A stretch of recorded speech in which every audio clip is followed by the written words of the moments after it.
Welcome everybody back to the BLEAV in the Jets podcast. I am your host, Andrew Golden of Jets X Factor. And as always, I got my co-host, former Jet running back LaMont Jordan here with me. We are here to review the combine, give our big winners over the last couple of weeks of what was a pretty interesting event. Had some jaw-dropping numbers as well as some surprising ones, but we'll get into that as we get on. Lamont, how you doing after this week? Got a big week going on, free agency starting next week. We're about to hit the ground running with this offseason. Yeah, man, I'm good. I'm good. Nice chill weekend.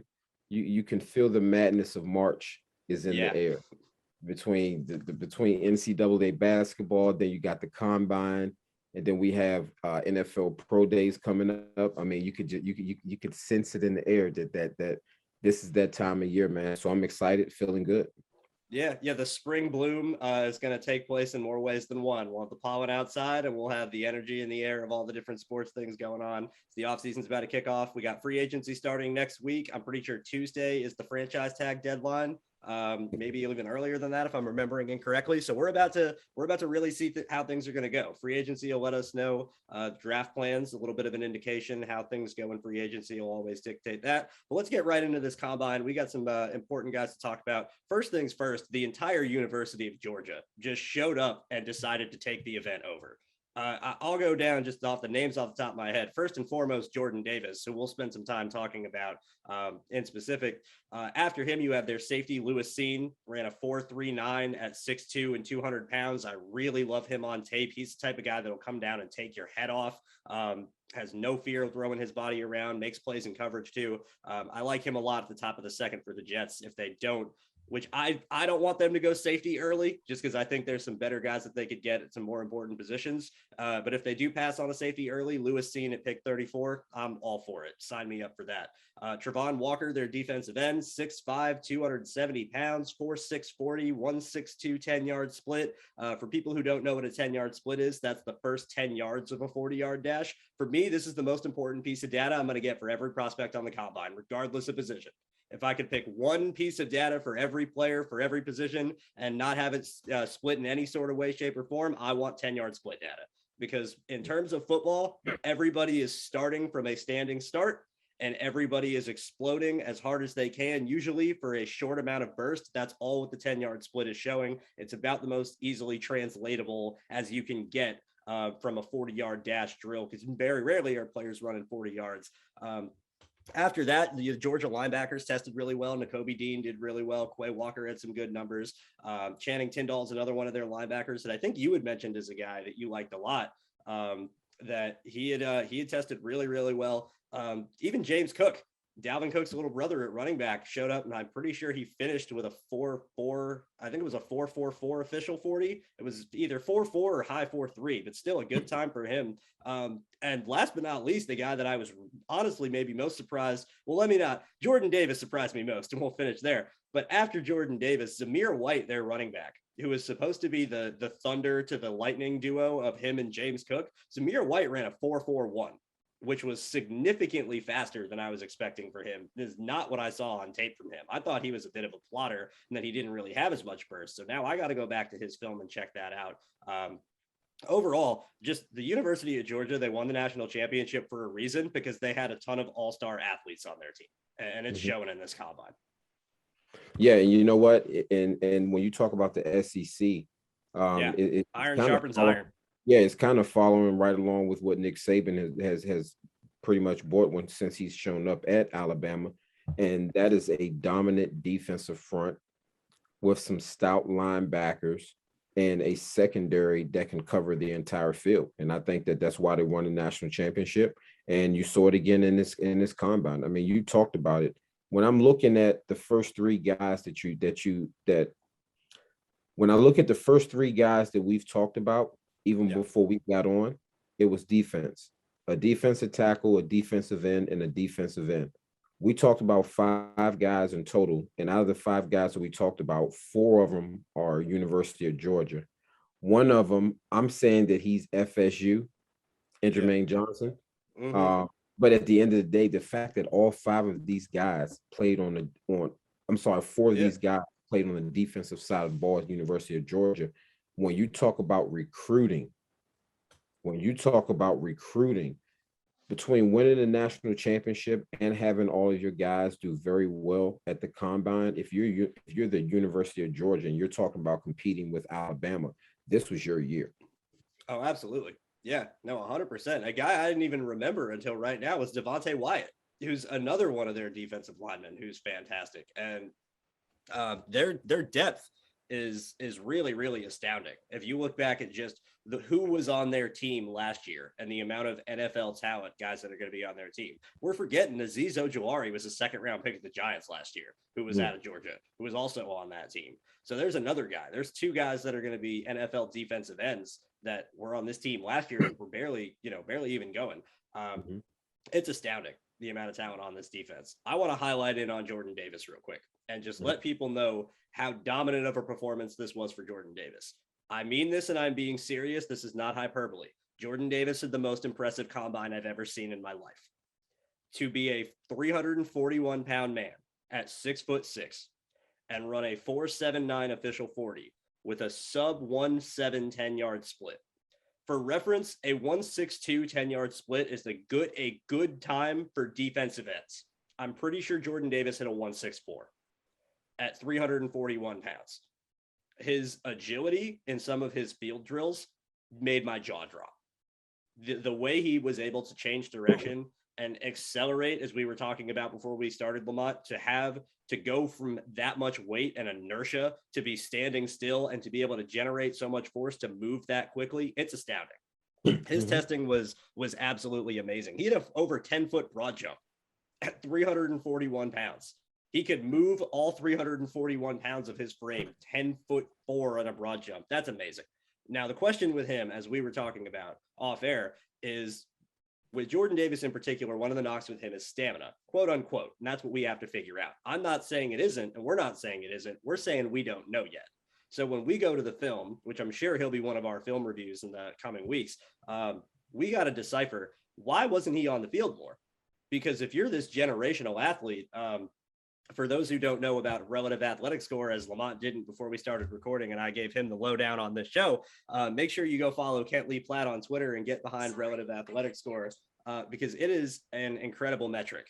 And it bases overall athleticism for players relative to their size and relative to their position. Well, if you take the position out of the equation and just look at relative size and athleticism, Jordan Davis is the second most athletic player to enter in the NFL since 2000, behind only Calvin Johnson, the wide receiver.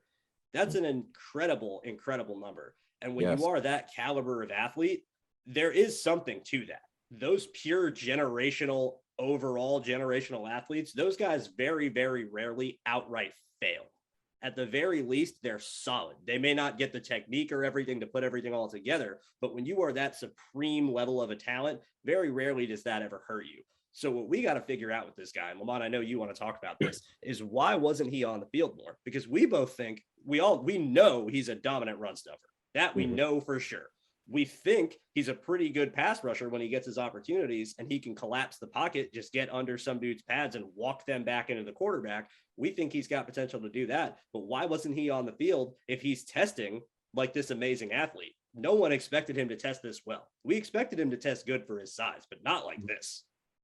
Yeah, I think it shows not just the type of athlete that he is, but I think something is to be said about his commitment to prepare for this moment.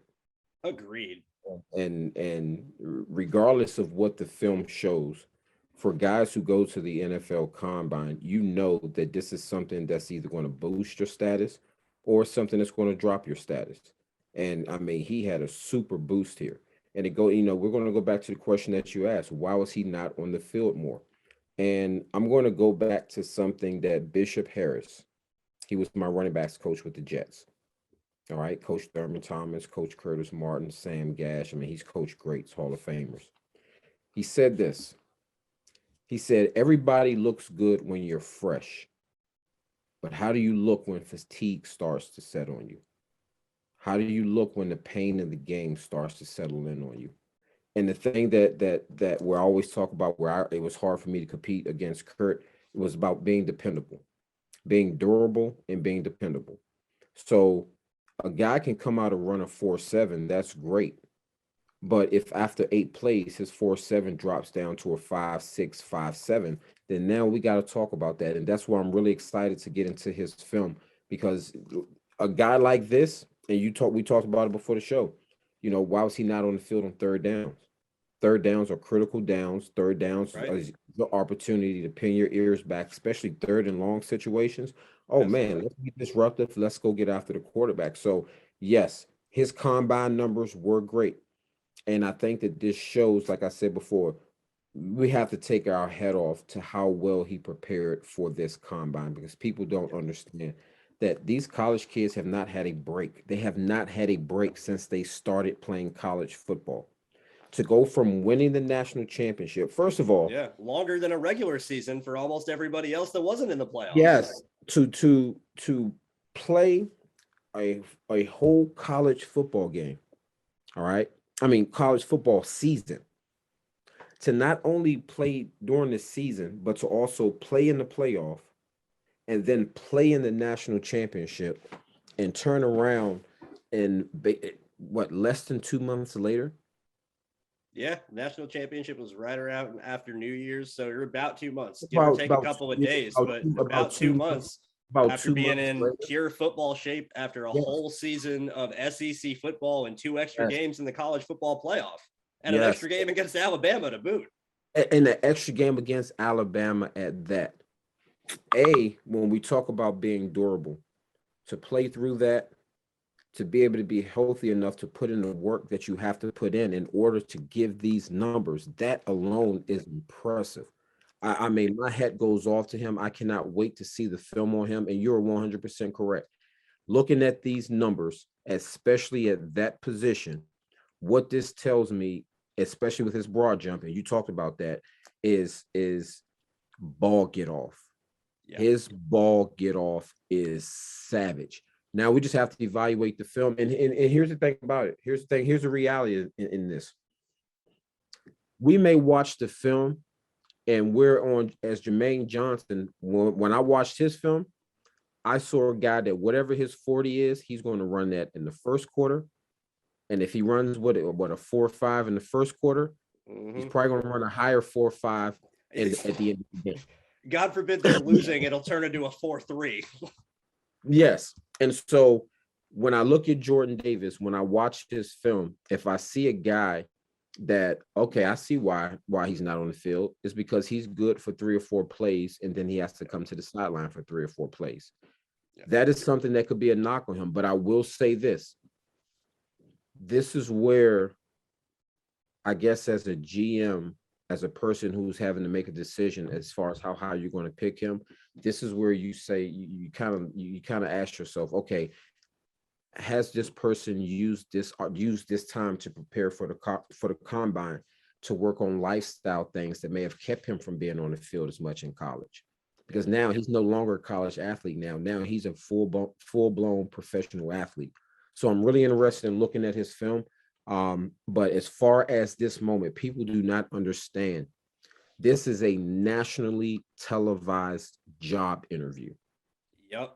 People, you could talk about all the millions. Oh, he could possibly make this much. And if he doesn't, it does not matter. Yep.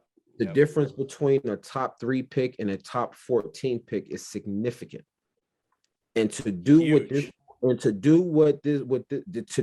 this man did, what this boy did, all right, boy, man, beast. He's a grown man. You're 341 and 6'6". You're a man. I don't care how old you are. What this grown man did, sir. Thank you very much. You got to realize this.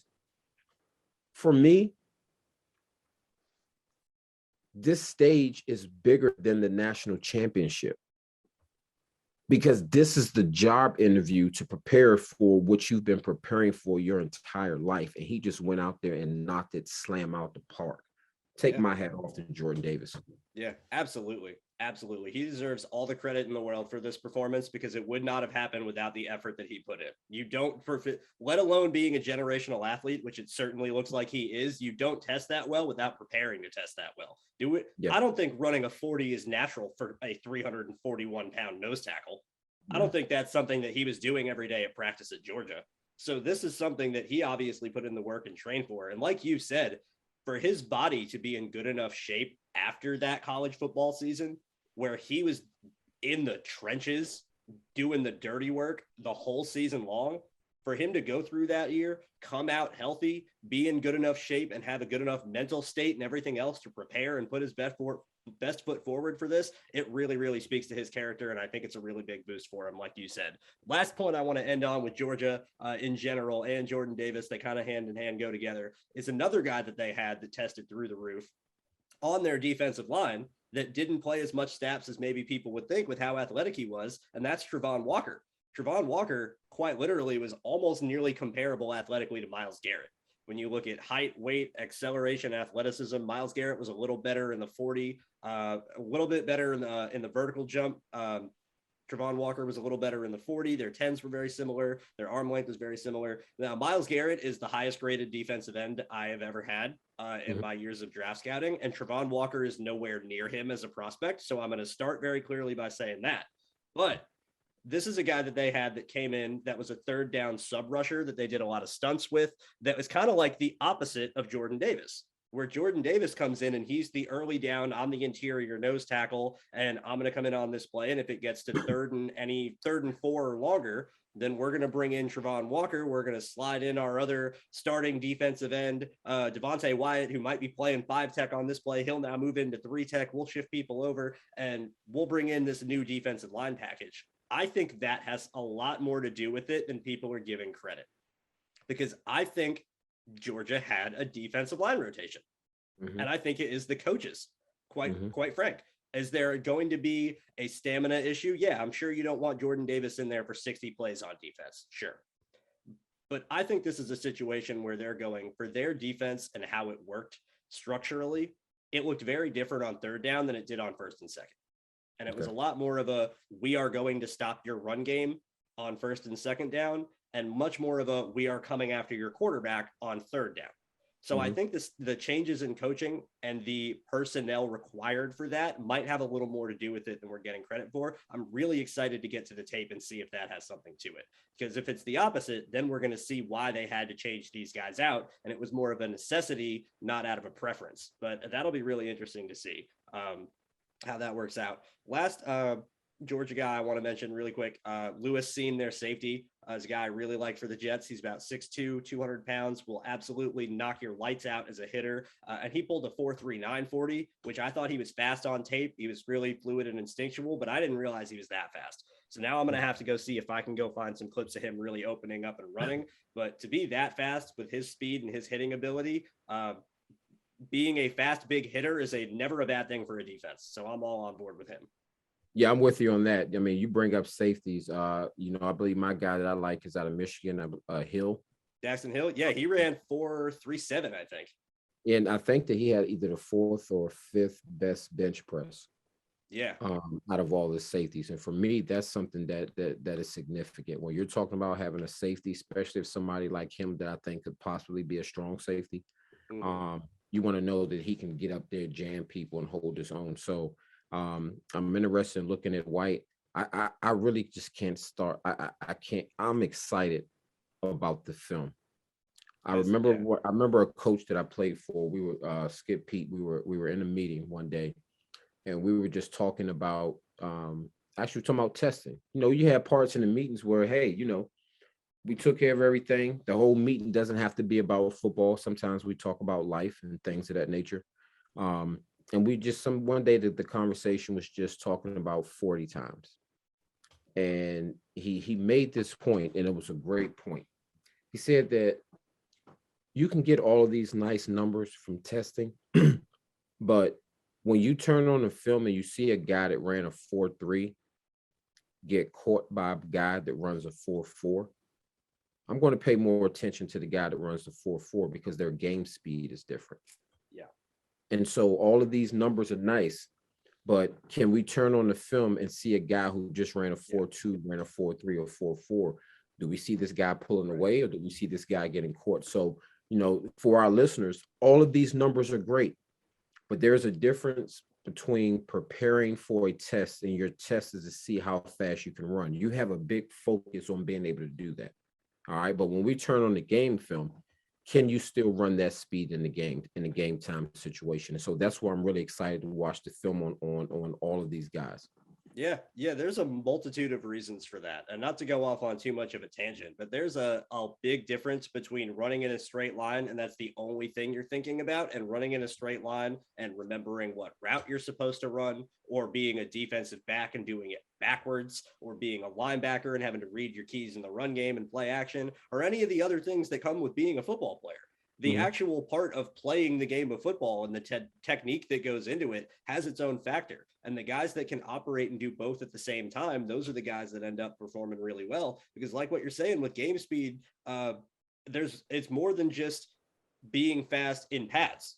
It's more than just being fast on a track and then losing that speed when the pad comes on, or something of vice versa. There's a multitude of different reasons for it. And you have guys in particular for defensive players. There's a guy that I really like that I've mentioned on this show, Jalen Petrie at Baylor, the safety, where he didn't run the 40 at the combine. And I think it was because he's nursing a little bit of a leg injury. But he's not going to test as the most amazing guy athletically, but his instincts allow him to play faster than he looks. And so he's able to make up ground because he takes really good angles. He doesn't waste any ground in his pursuit, which allows him to make up speed faster. He's able to diagnose plays faster. He can start moving to where the ball is going before anybody else. It gives him a little bit of a hype up on speed. So what you're saying is 100% true, LaMont. You always got to go back to the tape. You got to use that as the end all be all. Nothing will ever matter more than what the tape says, but every other thing has its place. It's checking back against the tape. So your guy, Dax Hill, looked like a good fast guy on tape, looked like decently strong enough to play strong safety, comes out, runs a good 40 and has a good bench press to back that up. So these are confirming what we've seen on tape. It's when you have numbers that don't match what you see on tape, when you got to go back, and that's when you got to do more investigations, like a 340-pound nose tackle running sub 4.8. Hence why we're talking Jordan Davis.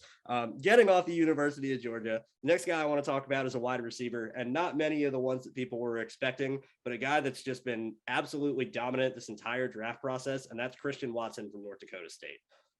Christian Watson at 6'4", ran sub 4.4. I believe he hit 4.37. He had a near 40-inch vertical. He's a little bit in the tall and skinny mold, but he's got enough speed to go with it. I think he's got some really good fluidity for his size as well. And I was talking about this with my other co-host on the Oklahoma drill after I was watching his testing. I don't know if you've gotten into many of these receivers, LaMont, but it's a really interesting group because they're all really good, but none of them are amazing. And the one guy that's at the top of the class that's kind of the big name contested catch, bigger body receiver is Drake London from USC. And I'm not on him. Okay. That's going to be honest, not for me. It's just bigger, but he's not the most amazing athlete. He's a good route runner, but not great. And I worry about his overall explosion. And he didn't do any testing or agility drills at the combine because he was worried about his explosion. He's also coming off a broken ankle that he had in October. So there's a handful of reasons for this. But when you're looking at these two guys and I'm comparing them directly, Christian Watson and Drake London, I think I like Christian Watson better. I think Christian Watson is right now is not being named amongst the top 5 receivers. And I really think he should be, because to be that level of explosive, to be that level of an athlete, he was their gadget guy at North Dakota State too. As I always like to say, something that matters for me, how did the coaches that player was under choose to use him? And then not every coach is right. Let's be very clear about that. Just because a coach does something doesn't mean they're right. But these guys are around these players more than anybody. These guys know their strengths and weaknesses, hopefully better than anybody. And if they're doing something in a game, that likely means they've done it in practice and that they've worked on it. So it's not a snap decision that's just being made all willy-nilly. So when I see a guy like Christian Watson, who's a 6'4" X receiver, get jet sweeps, that turns my attention a little bit. That makes me think North Dakota State, of all the guys they could be handing the ball to on this play, knows that not only is this dude their best deep threat, he's their best dude, period, with the ball in his hands. That speaks to me a lot about his potential. I like him a lot. I don't know if he's someone the Jets are going to be interested in because he's not the most amazing blocker, and that shouldn't be the deciding factor for the Jets at receiver is their blocking skills. But I think they want another outside guy to let Elijah Moore kind of be able to be multifaceted and not have to strictly be the outside receiver. I think they'd like to have him inside every now and again. So I think they want another guy on the outside to go along with it. If Christian Watson can hone his blocking, I think he'd be a really good option. But his athletic testing was great. His Senior Bowl was awesome. His work in drills was really, really good. His ball tracking was good. His hands are good. And his coaches used him in any way they could to get him the ball. There's not a lot to dislike, quite honestly, about his game. Let me ask you this. How does he, because I believe you like the wide receiver from Nevada. I believe Romeo Doubs. Yep. How, out of those two, who do you like best? I think Watson's better. Okay. I think he's the better athlete. I think Doubs is more natural. I think Doubs is the better route runner. I think Doubs has stronger hands. Watson might be the tiniest bit faster, tiniest bit more explosive in a straight line. I didn't get the chance to see Doubs testing numbers, but I know that by GPS tracking, he was like 4.3. So I know he's got speed too, and his amount of 20 plus catches back that up as well. But when I'm looking at the overall total package, Christian Watson does a lot of things really similar to Romeo Doubs while being 2 inches taller, with a 39-inch vert. Got you. Okay. So it's like, he's not, and that's the thing for me, is he's a big receiver who can be quick and get open over the middle. He can be a guy who can get in and out of his breaks. He was tearing dudes up at the Senior Bowl with his routes, not with just his size, not just bodying people up. He was carving dudes up at the Senior Bowl. I really like him a lot. He shot up my rankings. He went from being a guy that I had in the late second to third round to someone that's probably going to end up in my top 25 players. Okay. Yeah, take a look I like at him. him. I got to look at. I mean, all of these positions we're going to go through and watch the film, but I'm always curious to know, the guys that you like. Yeah. You've definitely been doing the whole draft preparation a lot longer than I have. So you would have more information on these guys, and that's why. I mean, the listeners, y'all going to keep hearing me say how excited I am about the film, because when you all get a chance to hear us break down the film while you're watching it, you're getting an opportunity to see what the scouts are looking, what the scouts and GMs and coaches and things of that nature. Because sometimes people, they will just look at these times and they think that these times is going to say that this person is just going to be this great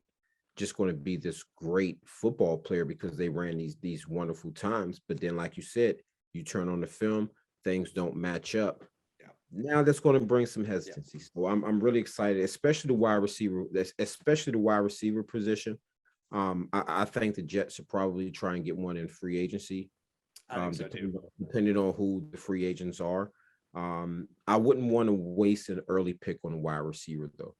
Agreed. I think that there are enough wide receivers in this draft that you can get one in the later rounds. That there are too many defensive and offensive linemen that the Jets need, and perhaps maybe a linebacker and a secondary player to waste an early corner. To waste a pick on a wide receiver early, especially like I said, you can get a wide receiver in later rounds. I actually been thinking about this a lot lately, not to go off on too much of a quick little tangent, but I think the Jets strategy is to sign their offense in free agency and through the trade market and to draft their defense. So you're using your major priority money in free agency, go get a starting right guard, go get a starting tight end, hopefully go get a starting receiver. If you have to trade if the rumors of Omari Cooper potentially being released, if you have to throw a third round pick to the Cowboys or a conditional pick next year to make sure that you acquire him before he gets to the open market, I wouldn't be against that. I wouldn't want to spend. I would. Really? I would. I wouldn't want Omari Cooper. Why not? I think he dropped a lot of passes in Oakland. And I think when he went to Dallas, I put it this way. And I'm not saying Amari Cooper, sorry that he's a scrubbing by any means necessary, but I wouldn't want to waste. I think that he's just going to be too expensive. I would give up a third round pick, and if it costs any more, I'm not touching him. Yeah, but I think for where we are right now, I would much rather get a guy that Zach Wilson can work with for the next 3 or 4 years. True. I opposed can to see that. trading for a guy that we may have for a year that then you're going to have to spend a whole bunch of money, possibly go through franchise tag and all that. Right now, I don't think the Jets are in that situation. And again, I just think that there's too much talent in the free agent market, and I think there's too much talent in this draft to go out there and get another guy. Listen, it's as simple as this. If the Dallas Cowboys don't want you, then it's because Zeke Elliott's too expensive. And I got you on that. Now, that right there, I know that they're looking at Pollard, and every time they look at Pollard, they say to themselves, like, oh my gosh. Why did we sign Zeke? Yeah. Why did we sign Zeke? Pollard was clearly the guy that I understand. But as far as Omari Cooper, I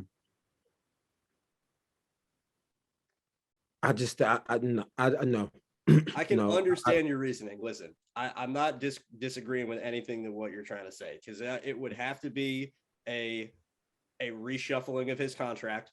Mm-hmm. Because if you were to trade him for his outright contract, his cap hit is really high, and that's why the Cowboys are potentially going to cut him anyway. Although the Jets would have the money to make up that for 1 year and then work from there. It's not a guarantee.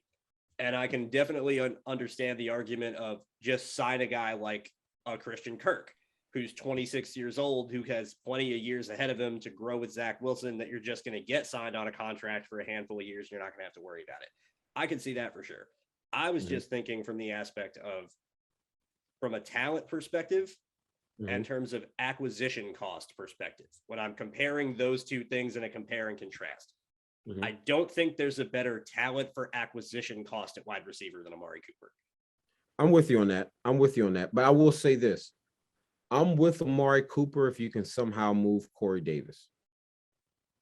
I think the whole point of why you bring in Amari Cooper is because he's a good match to go and form the trio with Davis and Elijah Moore.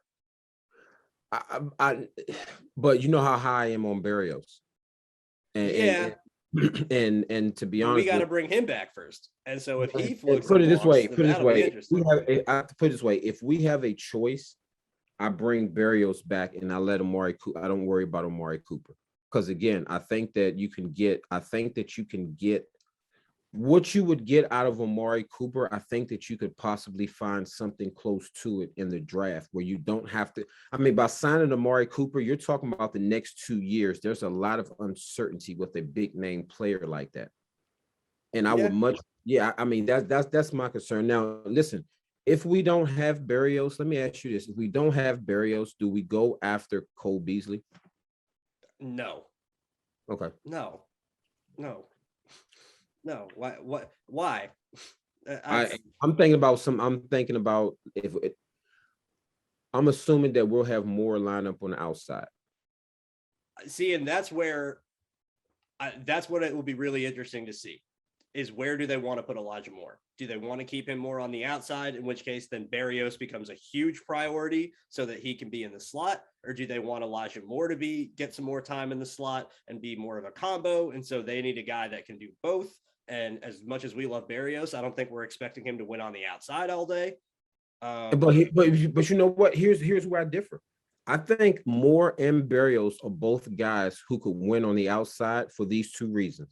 A, they have great speed. They could threaten any cornerback deep. And B, they are great route runners. And I think that's something that people underestimate when you think about outside wide receivers. You think about the Julios. You think about all of these tall wide receivers. You cannot downplay the importance. And I will give you a perfect example. In 2001, the New York Jets' first pick was Santana Moss. Yeah, there you go. Yeah. You know what? Santana on the outside, and we had Wayne Quebec on the inside. So I can see Elijah Moore staying on the outside, because you can put him at the Z and you can still motion him. You can leave Corey Davis as the X. You'll have Elijah Moore as the Z. Perhaps go out and get Gesicki in free agency to come and play your tight end. That's a no-go for me, dog. Really? No, sir. Not in this offense. Absolutely not. No, the tight ends in this offense do one thing and one thing only, and it is block. After that, it is run bootlegs. After bootlegs, leak, block. If you aren't blocking, the bootlegs aren't going to work. If you aren't being able to be a factor in the run game, you're not going to be a part of this offense. It is too critical to the run game. It is too important part of an equation. And Gesicki does nothing in the running game when it comes to blocking. No, that is a huge disconnect between scheme fit and player to me, where it's nothing about Gesicki's talent. He's a great talent. He's a great receiving tight end. Would he help Zach Wilson? Absolutely. But he's not going to help the Jets run game, and the Jets play action pass game that they value a lot is not going to be helped by him whatsoever. The guy in free agency is Dalton Schultz. If he gets to free agency, if he gets to free agency and he doesn't get the franchise tag from Dallas, that's the guy. That's the guy you go get, because he is the blocking fit first. He's going to help the run game. He's got the receiving skills on top of that. And most important part, especially for this offense in particular, the reason why these guys have to be able to block is because if they don't, it's a tell for the defense. If you have to sub in your blocking tight end, now the defense knows it's a run play. If you have your receiving tight end in, now they know it's a pass play. You have to have the guy that can do both, because it really helps your defense, or it really helps your offense be less predictable. And so that's where I think that Gesicki is not going to be on their radar outside of that. Last guy I want to highlight, as we got a little off topic in the middle with the Amari Cooper and stuff here. What would it be if we don't end with some running back talk? So I want to talk about a guy that we haven't mentioned on this show at all, but he's my number one running back in this draft. And that's Kenneth Walker at Michigan State, who, for the guy that was supposed to be the power back, which I always thought he was faster than he got credit for, was officially timed at 4.39, which is significantly better than was expected for him. That's one of those testing numbers that makes your eyes open, where you go, whoa, that didn't match what I saw on tape in a unexpectedly good way. So what happened with that time?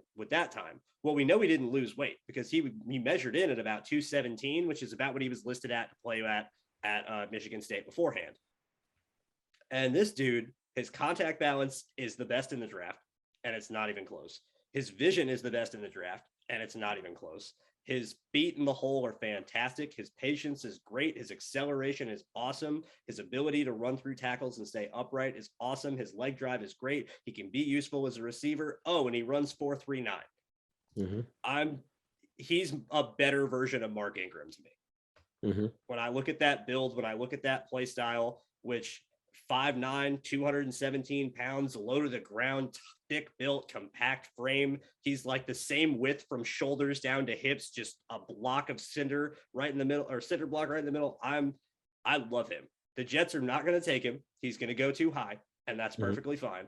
But for a dude like you're saying, preparation to be a Heisman Trophy candidate at running back, to be the backbone of Michigan State's offense, to be really the only guy on their offense that was even worth anything, to go through that whole process, go to the combine, put in the work, train for the combine. And when everyone thinks that you're the power back and everyone's all excited to watch Breece Hall, you go outrun him. You go beat him by 100th of a second in the 40. Hats off to Kenneth Walker. Cemented everything I needed to see out of him and more. I'm all sold on him as the best running back in this draft. And there's a gap after him, in my opinion. I'm a fan of his. I like Jonathan. I like Jonathan Taylor coming out of Michigan, out of Wisconsin. Yep, love Jonathan Taylor. And I liked him because of the style of offense, because he was a two tight end, smash mouth, downhill type of back that could wear. And he had the vision for it. Out of all of the Big Ten backs that I remember watching, I do remember, because Michigan State really didn't catch my eye a whole lot outside of, excuse me, I just remember for some reason, Michigan State in big games, they always have the game close. Like, they're a team that's always going to be there. But I remember every time I watched the game, I do remember thinking to myself that, you know what, they had a really nice running back, and quiet as kept. I can't wait to see what he does in the NFL. To hear that he ran that 40 time, he's a guy that when you look and you talk about the combine, when I'm talking about that job interview, that nationally televised job interview, once again, he came in, he knocked it out the park. You said it yourself. People thought that he was the power. So because they thought that he was the power, and now that he's shown that he has the speed, that takes you to a whole nother level as a running back. Now you got both. Now you got another level. Said he was 5'9", 217. I'll pull up his exact measurements, but I'm pretty sure it was 5'9", 217. He was listed at like 5'9", 219 at Michigan State. So that's not Either way, outside of, yeah. 5'9", 5'10", and that 217 to 225 range. Like, put it this way, when I Height came come up, back. when I came out, I was on my pro day, ran a 4.39, 5'10", actually 5'10" and 3/4, 231 pounds. That 5'9", 211 is what he was listed 5'9", 211, that's not bad. Yeah, so he That's lost not 5 bad. pounds to run the 4.39. So when he's playing, he'll be playing at 217 and he'll be running 4.43, and that's perfectly fine with me. And that's perfect. And the fact that when you talk about 5'9", 5'10", going up against linebackers and DBs who are 6'3", 6'4", we're able to get our shoulders underneath. We have the leverage and we got the power in our legs to drive forward and pick up those extra yards. And so when we're talking about that nice 1-2 combination of Carter and Walker, okay, who replaces Coleman? I mean, that guy definitely sounds like a good fit. So I got to take a look at the rest of the running backs, because I think if the Jets take a running back, they need a big back. Agreed. I think you need somebody that is that Tevin Coleman type. You need that guy that is that 220, 225 plus back that has enough speed to hit the home run, that when you get into a 4-minute offense, that, you know, if you're in a game where Carter's been getting the ball and you don't want to put all that weight on him, you need that guy with the Jets that can do that. Hey, listen, when I was with the Jets, Kurt, he was a bona fide starter. 4-minute situations, you got to run a clock out. You know, you want to wear on the defense, you want to bring in that extra back. This would be a perfect opportunity. So we have to see if there's any other backs that are similar to him that we could get in later rounds, or perhaps a back that doesn't get drafted. And that's the part of the film that I'm excited to see all of the guys, but I want to see film so that I can catch the guys that nobody's really given an opportunity to. That sneaky guy that, you know what, there's something about this guy that I see that nobody's talking about, but I think this is going to be a ball. And you have to remember this. I think 1/3 of every NFL team, if these numbers are still correct, is full of those guys, those free agent guys, those free agent, those rookie free agent guys. The backbone of the NFL. It's the backbone of the NFL. So Kenneth Walker, I like him. I think that whatever team he goes to, they're getting themselves a solid run game. Do you remember a few years ago? This is a guy that he also kind of reminds me of, whose career wasn't as amazing overall, but there was like, for a period of time, he was really good. Do you remember Doug Martin in Tampa? Yes. The muscle hamster. The muscle hamster. Exactly.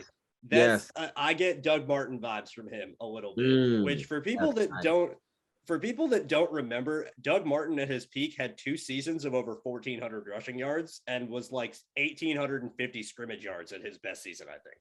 Like, that's a dang good running back in the NFL. He had a couple of really, really good seasons. And I get that same sort of vibe from him, where it's just, he's going to be a yard eater in the NFL. I think he's a better receiver than he gets credit for. I just think, like you're saying, it's Michigan State's offense, just like Jonathan Taylor, where it's not that he can't catch. It's not that it's a deficiency. They just didn't ask him to as much. And as for guys that are similar to him further down in the draft, we talked about it last week. It's Tyler Algier at BYU, who that's my discount Kenneth Walker, who was actually slightly disappointing with his testing numbers for me. I think his best 40 was 4.6 flat, which again isn't awful. Running backs that are going to be a bigger back running a 4.6 is not going to be killer, because you can still gain some chunk yards and you can make some plays through contact and carry your frame. And he's a really smooth runner too. He gets to that 4.6 really fast and then can maintain that speed while he's changing direction. But he was slightly a little disappointing there, but not to the point where it disregards the tape. And so this for me is one of those instances where would I've liked to see him hit 4.5? Yeah.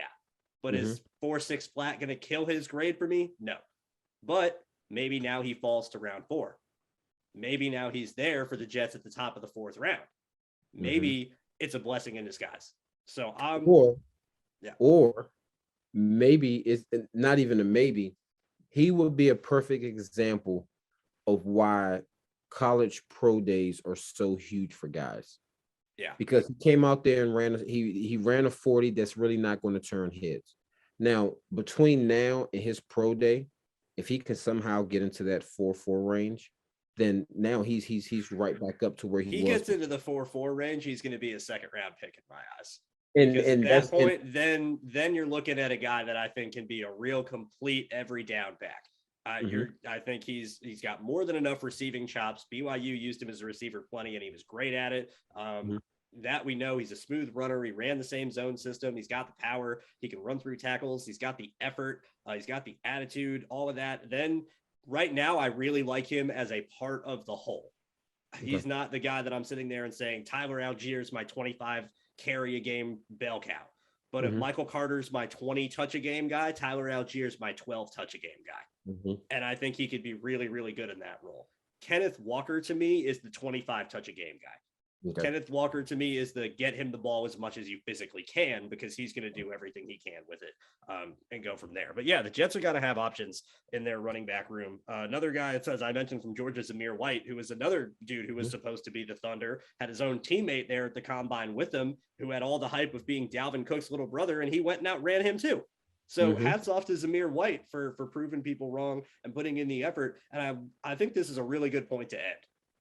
Is that for exactly what you're saying. And this is why I love doing this show with you, Lamont, because you bring in these points and these aspects of this that I wouldn't have seen unless I was a player like you myself that went through the exact process. Hats off to the guys that did better than expected because they worked for it. Yes. Hats off to the guys that did better than expected, that surprised people, the Jordan Davises, the Christian Watsons, the Kenneth Walkers, the guys we're talking about. The guys were saying, who was the big winners of the combines? The guys that really raised their stock. Well, Chris Olave running 4.39 is great, and he ran 4.26 at the first clock, but that's another tangent with the unofficial clock that's been all over this year. But Chris Olave being a great receiver, being really smooth in drills, running 4.4, 4.39, these are all things we knew out of him. He didn't do anything to make his stock fall, but he didn't necessarily do anything that's going to jump him incredibly either. A handful of other guys were like that. But the guys like Jordan Davis, the guys like Christian Watson, the guys like Kenneth Walker, the guys like Travon Walker, the guys like Lewis Seen, the entire University of Georgia, pretty much. These guys did so well, and they are winners because they put in the extra work and the effort and the attention to detail to make sure that they came out and that their testing numbers were as good as possible, and did everything right in the meantime after their last snap of playing college football to now showing up in Indy for these testing numbers. Hats off to these guys, because this is a dream come true for them. You said it. This is the biggest moment of their lives, the most pressure they've been under at any point in their lives. And not only is it in front of 32 NFL teams and GMs, it's in front of millions of people on TV. Yes. Double pressure. Yes. Let alone being worried about looking bad for NFL teams. Now you got to be worried about being memed on Twitter. Yes, so exactly. All of that going on in your head, to have the mental clarity, to have the focus, to have the attention to detail, that's in terms of translating to the NFL, that's really showing you can handle it. Yeah. That's really showing that you can put your head down and focus, that you can put your attention where it's deserving to be needed and go attack and get things done. So absolutely hats off to these guys. I'm going to go back and adjust for this in my rankings. And when I give my rising and falling based on how people did in the combine, I'm going to put a little more stock into this than I did before, because you really opened my eyes to that point, and I think it's really important. Yes, sir. I mean, listen, you were right. I think that's a great point to end on. And for all of our listeners, please be sure to listen out for what we have coming up, because when we talk about this film breakdown, you're going to get an opportunity to see what it is that we're talking about, get an opportunity to see what these coaches who are looking at these guys to possibly draft them or sign as free agents. You're going to get a chance to see, to get a first, basically you're getting a chance to see what coaches go through when coaches are leaving their families and they have to be at the office at 6 a.m. and they don't leave the office until 2-3 o'clock in the morning. Some of them have to sleep in their office. What you're going to see Andrew and I do, this is just going to give you a small taste of what these guys do for hours and hours and hours on a time for months. And here's the one thing that people have to understand about NFL coaches. I think they get like 2 weeks off. Yeah, a month off or something like that. I mean, these coaches are really grinding. the players are preparing, but you also have to think about the coaches and the GMs and the things that they're doing to make sure that they're putting a product out there for you as fans that you'll be happy with. And so I take my hat off to not only the players for getting prepared, but also for the scouts.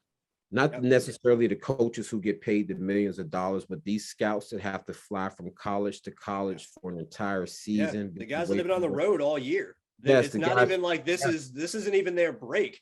That's the crazy thing is it's you look at these guys, these area scouts in particular, where you're not making a lot of money. First and foremost, let's be very clear about that you're basically getting paid like an average elementary school teacher to go be an area scout.